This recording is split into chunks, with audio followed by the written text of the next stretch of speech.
दोस्तों, क्या आपको पता है कि एक ऐसी डील पर दुनिया के बड़े देश राजी हो गए हैं जो दिखने में तो बहुत बड़ी लगती है, लेकिन हकीकत में इसे भारत ने मजाक कहकर ठुकरा दिया। एक ऐसा फंड जो हमारी पृथ्वी को बचाने के लिए है, लेकिन भारत के हिसाब से यह एक धोखा है। क्या है इस खबर के पीछे का पूरा सच, और भारत आखिर इतना गुस्से में क्यों है?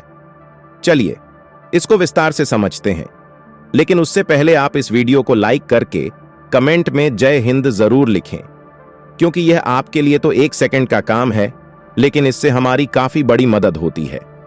क्लाइमेट चेंज यानी जलवायु परिवर्तन एक ऐसा संकट है जिसने पूरी दुनिया को हिलाकर रख दिया है।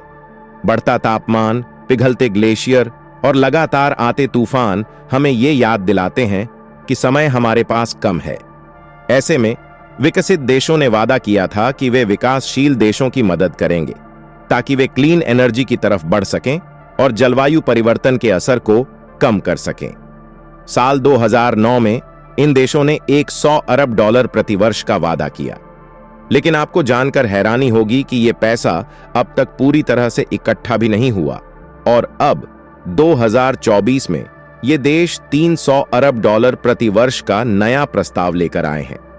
पहली नजर में ये रकम बहुत बड़ी लगती है, लेकिन भारत इसे ठुकराने की बात क्यों कर रहा है? दरअसल भारत का कहना है कि ये रकम, जो सुनने में बहुत बड़ी लगती है, असल में ऊंट के मुंह में जीरे के बराबर है। क्यों? क्योंकि भारत समेत तमाम विकासशील देशों को हर साल लगभग $1.3 ट्रिलियन की जरूरत है ताकि वे क्लाइमेट चेंज से सही मायने में लड़ सकें। $300 बिलियन तो केवल शुरुआत भी नहीं है। इसके अलावा भारत का यह भी कहना है कि यह पैसा सिर्फ वादा है, असल में शायद कभी मिलेगा ही नहीं। और यह सिर्फ भारत की सोच नहीं है। अमेरिका के पूर्व राष्ट्रपति डोनाल्ड ट्रंप ने हाल ही में कहा है कि अगर वे दोबारा राष्ट्रपति बने तो अमेरिका $1 भी क्लाइमेट फंड के लिए नहीं देगा। उन्होंने इसे फर्जी और धोखा तक कह दिया। सोचिए, अगर दुनिया का सबसे अमीर देश ही साथ छोड़ दे तो क्लाइमेट फंड का क्या होगा? लेकिन यहां पर सवाल सिर्फ पैसे का नहीं है, सवाल है जिम्मेदारी का। जलवायु परिवर्तन के लिए मुख्य रूप से विकसित देश जिम्मेदार हैं, क्योंकि उनके लंबे समय तक चले औद्योगिकीकरण ने वातावरण में भारी मात्रा में ग्रीन हाउस गैसों को बढ़ाया।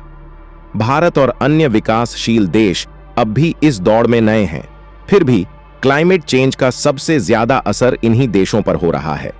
आप सोचिए, अगर यह $300 अरब 140 देशों में बंटे तो हर देश के हिस्से में कितनी रकम आएगी? शायद कुछ ही करोड़ $। और इतने कम पैसे से आप क्लीन एनर्जी पर शिफ्टिंग, नई टेक्नोलॉजी और जलवायु संकट से निपटने की तैयारी कैसे कर सकते हैं? यही कारण है कि भारत ने इस प्रस्ताव पर अपनी कड़ी प्रतिक्रिया दी है। भारत ने साफ कह दिया है कि यह फंड मजाक है और इसे स्वीकार करना बेकार है। भारत ने दुनिया के सामने एक मजबूत उदाहरण पेश किया है कि वह सिर्फ दिखावे के लिए समझौता नहीं करेगा। लेकिन असल सवाल यह है कि क्या हम अपनी आवाज को दुनिया तक पहुंचा पाएंगे? क्या बड़े देश अपने वादों को निभाएंगे, या फिर यह सब केवल कागजों तक सीमित रह जाएगा? अब सवाल यह है कि क्या यह लड़ाई वाकई इंसानियत के लिए है, या फिर केवल बड़ी बड़ी बातों का एक और उदाहरण है? आपकी राय क्या है?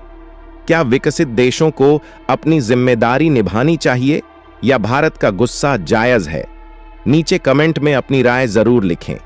और हां, ऐसे ही मुद्दों पर हमारी अगली वीडियो के लिए चैनल को सब्सक्राइब करें और इस वीडियो को शेयर करें ताकि ज्यादा से ज्यादा लोग इस सच्चाई को जान सकें। मिलते हैं अगले वीडियो में, तब तक के लिए जय हिंद, जय भारत।